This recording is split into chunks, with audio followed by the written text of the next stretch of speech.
Bienvenidos un día más a Historia Viva, un programa desde el que les intentamos acercar a los acontecimientos más relevantes de la historia contemporánea y precisamente del Estado contemporáneo, de su nacimiento y de su evolución hasta llegar al día de hoy, vamos a tratar durante los siguientes minutos. Con las revoluciones del siglo XVIII se producen cambios fundamentales para el individuo. El súbdito pasa a ser ciudadano, se establece la división de poderes y se formulan constituciones en diferentes países, con todas las implicaciones que éstas tendrán para la creación de libertades individuales. En España, nuestra primera Constitución, promulgada en 1812, supuso un hito al reconocerse por primera vez, entre otras cosas, el principio representativo, que la soberanía nacional emanaba del pueblo y la división de poderes. Son distintos los caminos que han seguido las constituciones desde su nacimiento hasta llegar al día de hoy. En nuestro país entraron en vigor 7, incluyendo la de 1978. El camino para ser ciudadano en democracia ha sido arduo, pero hoy nos encontramos que en un mundo abierto a la información y a la comunicación hay un distanciamiento en cuanto a la relación de los individuos con las instituciones. Hay poca participación para que la democracia sea más real y se acerque a las necesidades y posibilidades del ciudadano actual. Como ven, muchos son los temas a tratar y para ello contamos hoy con Ángeles Lario, profesora de Historia Contemporánea en la UNED, profesora titular. Bienvenida. Muchas gracias. El catedrático de Derecho Constitucional, Antonio Torres del Moral. Bienvenido. Muchas gracias. Y la profesora de Historia Contemporánea de la UNED, Ana Clara Guerrero. Bienvenida. Gracias. Podríamos empezar quizá por saber la importancia que tiene una Constitución. Hablamos, sobre todo ahora, continuamente de constituciones. ¿Qué importancia tiene la Constitución pues, para la organización del Estado? Profesor Torres del Moral. Sí, fue muy largo el camino hasta llegar a ver que era necesaria una Constitución, la formulación de los principios generales, la garantía de los derechos y el establecimiento de una separación de poderes para garantía también de esos derechos, que eso es lo que se denomina Constitución. Pero el camino recorrido desde Grecia, pongamos por ejemplo, hasta el siglo XVIII, que es cuando se formulan las constituciones escritas y solemnes, pues ha sido milenario, ¿no? Por lo tanto, es una carrera larga en la que poco a poco se han ido poniendo los conceptos, como era el derecho de resistencia, la libertad religiosa, etcétera, etcétera, los límites del poder, hasta que se llega a la formulación. Primero, bueno, hay un antecedente en Inglaterra en el siglo XVII, al final del siglo XVII, aunque no se formula como tal. Después ya en las revoluciones francesa y americana, ya es de donde arranca verdaderamente el constitucionalismo escrito. Algo más de 2 siglos de constituciones, un largo recorrido en el que también estas han cambiado. Yo creo que podemos hacer un poco de esta historia de las constituciones, sobre todo, por supuesto, centrándonos en las constituciones españolas. La primera constitución española, lo hemos dicho antes, es la Constitución de 1812, la PEPA. Profesora Lario. Sí, bueno, en España, vamos a ver, la Constitución es lo que marca el Estado contemporáneo, ¿no? Es la época, el Estado contemporáneo se califica o se clasifica así desde el momento en que vivimos en un régimen constitucional, que es la separación de poderes y la garantía de los derechos, como acaba de decir. En España, pues efectivamente, fue la guerra contra los franceses lo que dio ocasión a que se produjera la revolución en España, y la revolución tuvo como consecuencia nuestra primera Constitución. A partir de ahí se produjo la primera reforma del 12, que fue en 1837, que se presentó como reforma y que habría sido la Constitución que habría valido hasta hoy día realmente.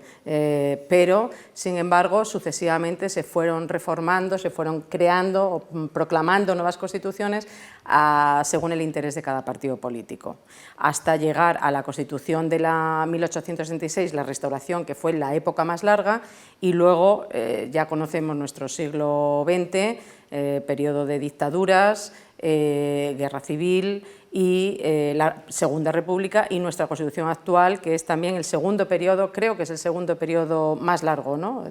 O ya llevamos, ya es el primero, sí. 7 constituciones promulgadas. ¿Son muchas, son pocas?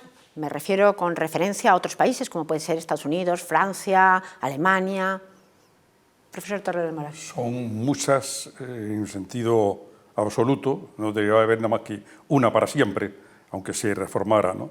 Pero comparada con Francia, pues viene a ser más o menos, Francia también ha tenido 7 u 8, y comparada con Estados Unidos tiene la misma, pero con 27 enmiendas.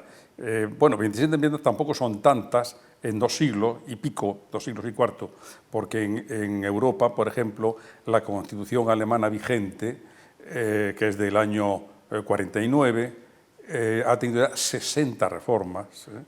La francesa, que es del 58, ha tenido 20 y tantas, la italiana más o menos. Es decir, se reforman las constituciones antes de que cambiar de constitución, que es lo que hemos hecho nosotros durante 2 siglos. Yo creo que llegaremos a eso porque tenemos que llegar claramente en un momento del programa al momento actual y ver precisamente pues este debate que sabemos que está en la calle en cuanto a reforma de Constitución, cambio de Constitución, pero antes yo creo que tenemos otro camino que recorrer porque hay una serie de conceptos en todas estas constituciones que son nuevos, miles de años pues para tener una serie de regímenes políticos, pero sin embargo las constituciones, esta forma de hacer, pues lo que hacen es introducir términos como soberanía nacional, representación. ¿Qué significa todo esto? ¿En qué momento se convierte pues, el súbdito en ciudadano? Profesor Alario. Bueno, pues justamente el paso de súbdito a ciudadano lo marca la Constitución.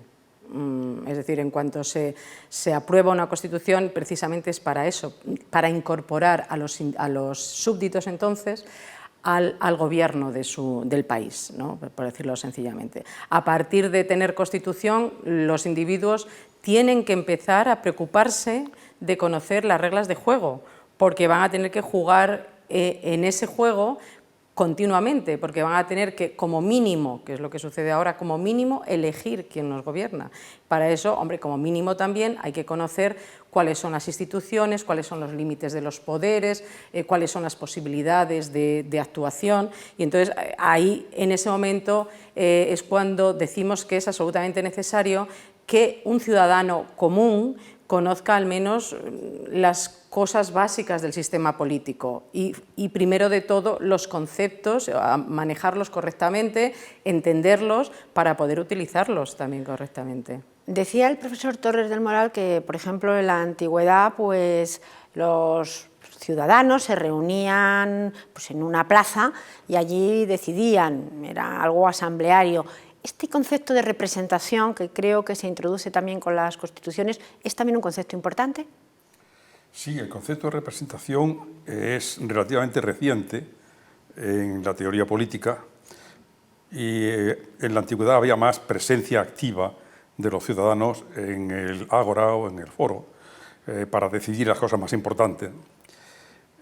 Comenzó a haber un tipo de representación de los mayores en la posesión de tierras y para personas más importantes y algunas instituciones desde la Edad Media en adelante conforme al modelo que se ha denominado mandato imperativo, es decir, mandaban a unos portavoces a la corte a negociar asuntos, pero llevaban un cuaderno de instrucciones del que no se podían separar y en caso de que no hicieran bien su cometido podían ser destituidos, ¿no?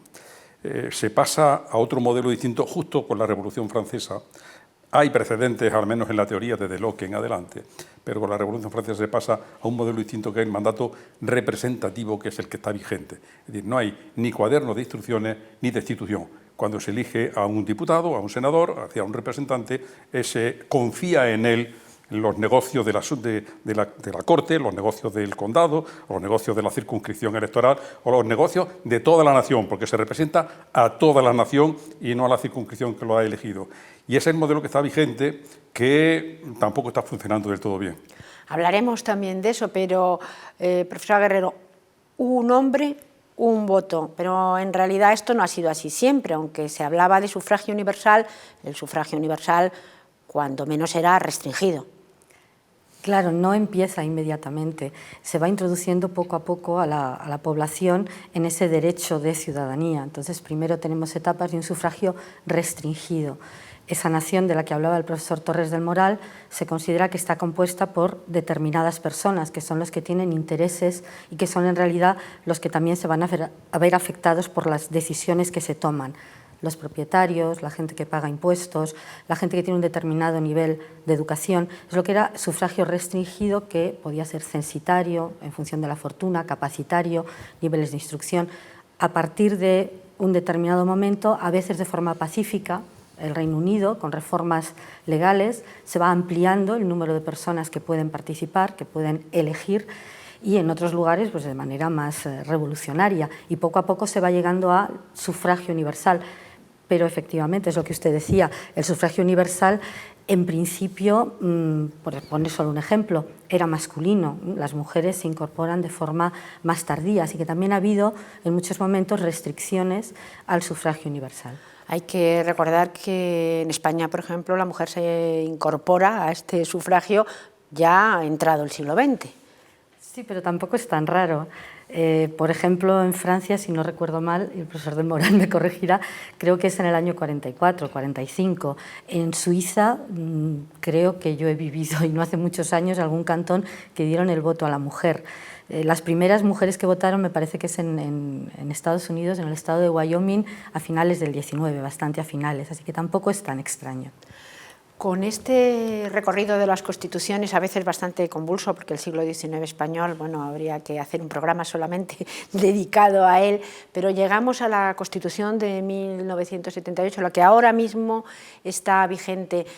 Es verdad que esta Constitución se realiza pues, en un momento histórico también en el que habría que detenerse, es decir, después de la muerte de Franco, de una manera en la que no había, hacía ya bastantes años, pues como esa especie de recorrido que tenían otros países. Profesor Torres del Moral.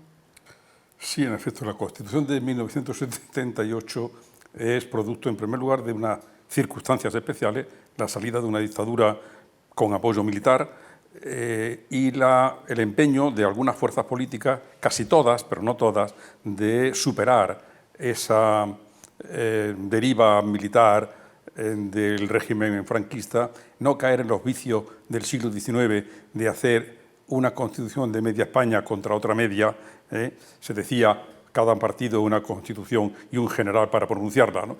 Y entonces hacer una constitución de consenso que fuera duradera, en la que no hubiera vencedores ni vencidos y que por lo tanto pudiera servir para que gobernaran unos y gobernaran otros con el mismo texto constitucional.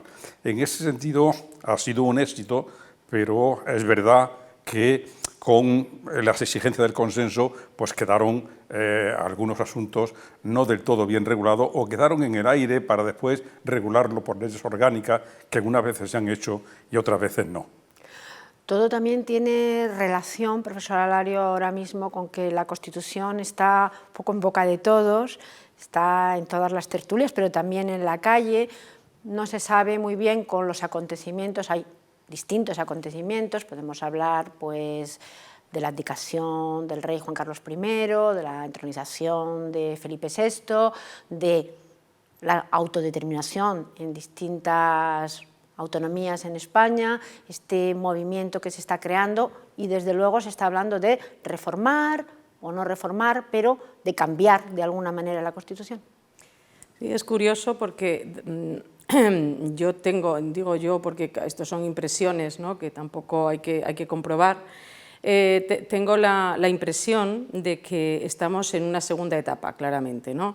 Y es en que hasta ahora la generación de la transición pues, se ha mantenido muy estable, el consenso al que se había llegado, y llega un momento en el que parece que se abre la veda a que todo haya de cambiar, pero no solamente que haya de cambiar a nivel institucional, sino que da la impresión de que llegamos al convencimiento de que los ciudadanos, hemos descubierto que los ciudadanos tienen capacidad de acción, quizá desde el 15M. Hemos descubierto que tienen capacidad de acción y lo pueden pedir, salir a la calle y pedir. Y entonces también da la sensación de que tendríamos que gobernarnos casi por referéndum, ¿no? Porque igual que se pide referéndum para una cosa, pues quizá cada uno tendríamos unos temas en los que nos gustaría participar directamente para decidir si ha de ser así o de otra manera, ¿no? Y entonces es una vía desconocida en este sentido, que no encaja en la Constitución, como nos puede avalar el profesor Torres del Moral, en qué artículos expresamente se reconoce la posibilidad de referéndum y para qué, y por supuesto no es para todo ni para muchas de las cosas que se piden, ¿no? Eso quizá enlaza un poco con lo que hablábamos antes en cuanto a la representación. Nos representan, se supone que para muchas cosas, el referéndum será pues, restringido también para otras, profesor Torres del Moral. Para otras, generalmente muy importantes, decisiones de relevancia crucial para el Estado, pero también algunas de las decisiones que pueden tomarse vía representativa en las Cortes también podrían, digo, en un condicional que no dependiera tanto de la regulación que hay en la Constitución, podrían adoptarse mediante referéndum. Así, por ejemplo, algunos estatutos de autonomía hay que aprobarlos por referendo, finalmente, como es el catalán, el vasco, el gallego y el andaluz, mientras que otros se aprueban por ley orgánica. Quiere decir que la alternativa es, según ha considerado el constituyente, que unos tenían, si no más importancia que otros, sí que exigían un procedimiento más garante de la participación popular. Y como eso, pues podemos poner algunos otros ejemplos de cómo algunas cuestiones se regulan por ley ordinaria y otras por ley orgánica, algunas se pueden regular por decreto ley y otras no. Es decir, el constituyente ha adoptado distintos procedimientos según ha considerado que la materia tiene más relevancia para el Estado o menos.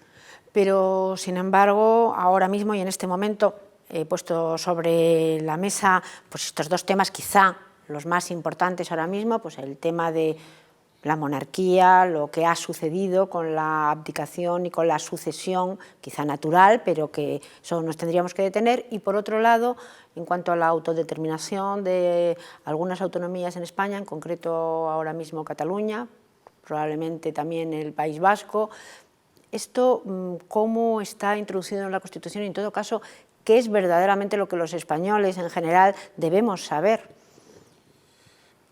Es que las instituciones de democracia directa, tanto el referendo como la iniciativa legislativa popular, están muy mal reguladas en la Constitución, porque hubo un deseo expreso durante el proceso constituyente, hubo un acuerdo y un deseo expreso de fortalecer a los partidos políticos y se entendía que estas fórmulas de democracia directa podían debilitarlos, ¿no? Es verdad que en aquellos momentos no había partidos y había que crear una estructura partidista para que vertebrara políticamente el país, pero también es verdad que ha habido un deseo quizá excesivo de restringir estas formas de democracia directa. Por ejemplo, el referendo, salvo los relativos a la reforma constitucional y a la de algunos estatutos de autonomía, el referendo ha quedado solo en un referendo consultivo, que casi podríamos decir es una contradicción en los términos, porque si se consulta al pueblo, mejor dicho, al pueblo no se le consulta, el pueblo no emite consejos, ni pareceres, ni opiniones. Si al pueblo se le ponen unas urnas por delante con unas papeletas y con un censo electoral, está decidiendo, porque el pueblo no opina, sino que decide porque para eso es el soberano. Reducir el referendo a una mera consulta u opinión al pueblo me parece que es contradictorio. Y así pasó, por ejemplo, cuando el referendo de la permanencia en la OTAN, que se decía al principio, bueno, este referendo es consultivo y después ya veremos lo que hace el gobierno. ¿Cómo que ya veremos lo que hace el gobierno? Si el pueblo dice una cosa, el pueblo no puede hacer la contraria. Eso casi sería un golpe de Estado constitucional. Pero en el caso, por ejemplo, de Cataluña, de las votaciones en Cataluña en cuanto a la autodeterminación, si el pueblo catalán decide una cosa, eso significa que tendría soberanía, o como está dentro del Estado español no lo tendría y dentro de la Constitución. Es que quizá ese sea un debate que está ahí, que no se ha abierto del todo. Y aquí hay otra trampa, que es llamarle consulta a lo que sería un referendo. Claro, ha dicho el presidente Artur Mas, no, si lo que queremos saber es la opinión del pueblo sobre esta materia, pues haga usted una encuesta grande de 100.000 personas, 200.000, gástese todo el dinero que quiera usted en una encuesta, pero si usted le pone al pueblo urnas y papeletas, eso es un referendo. Claro, y la respuesta y el encaje dentro de la Constitución que ahora mismo tenemos. Claro, y como referendo no encaja. Como consulta sí, una consulta no es nada, es pedir el parecer, pero como referendo no encaja, porque el único referendo que hay es nacional, decidido por, la competencia la tiene el Congreso de los Diputados autorizando al Gobierno y finalmente la convocatoria por parte del jefe del Estado. Y como se niega naturalmente, digo naturalmente porque las posturas del Gobierno son en este punto bastante cerradas. También del primer partido de la oposición, pues no tendrá lugar un referendo como tal. Profesor Alario. No, es que yo creo que, aparte de estas cuestiones ya muy concretas, lo que es verdad es que se abre un gran debate en cuanto a cultura política y lo que la gente quiere del sistema. Y creo que el debate está precisamente entre este modo de actuar en que los ciudadanos solamente participan una vez eligiendo, o un modo mucho más participativo. Y entonces ahí está, y quería mencionar porque es digamos, lo que se mueve, lo único realmente como alternativa que existe sobre todo en el mundo anglosajón, quizá en toda América y Inglaterra, es una corriente que le llamamos o le llaman humanismo cívico, republicanismo clásico, que no tiene nada que ver con la forma de gobierno, sino precisamente con esta corriente que contribuyó, igual que el liberalismo, a formar el Estado contemporáneo, que era el republicanismo clásico, que digamos quedó vencido por el liberalismo por su utilidad en aquel momento, pero que ahora se retoma como aquellos aspectos que eran positivos, que se dejaron de lado y que ahora contribuirían a arreglar un poco o corregir estos defectos del sistema, y esos aspectos que se deberían de tomar según estos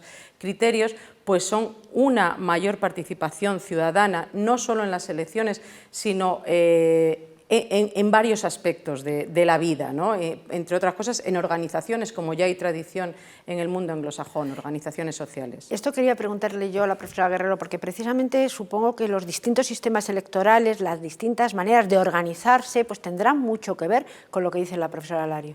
Sí, de todas formas, le doy toda la razón a la profesora Alario. Lo que hay ahora es, en cierto modo, un debate que ha habido siempre, que es representatividad y gobernabilidad, es decir, estabilidad. Entonces, dentro de ese debate se intenta pues, ganar estabilidad por medio de unos sistemas electorales que a veces dejan un poco de lado la representatividad igualitaria de un hombre, un voto, y mi voto vale igual que el de mi vecino. Eso normalmente, pues siempre hay sistemas que lo cambian. Sistemas que, bueno, en principio eran mayoritarios, cuando eran pequeñas circunscripciones uninominales, el que gana se lo lleva, y que luego han ido pasando a ser proporcionales. Ahora hay muchos sistemas mixtos en que se elige parte de representantes de forma mayoritaria y parte de forma proporcional, con 2 urnas, con 2 papeletas. Todo lo que lleva es a, intentando la mayor democracia posible, hacer complicado el sistema. Por lo tanto, lo que es más importante a veces es esto, la educación cívica, el que el ciudadano conozca el sistema, sepa lo que se juega y participe. A veces reformar la ley electoral da igual, cambia la ponderación en un sentido o en otro. Lo importante de verdad es la educación del ciudadano. La educación del ciudadano para todo, también, por ejemplo, para este debate que ahora mismo está en la calle de si se reforma la Constitución o no. Quizá el ciudadano todavía no está suficientemente concienciado de qué significa una reforma, qué significa ir a un proceso constituyente, qué diferencias hay, ahora que también está en la calle pues este debate, no sé si demasiado extendido, de si monarquía, qué es una monarquía parlamentaria en realidad, qué república en todo caso querríamos, no una república. Todo eso hay que de alguna manera llevarlo pues por unos cauces cívicos de conocimiento del ciudadano.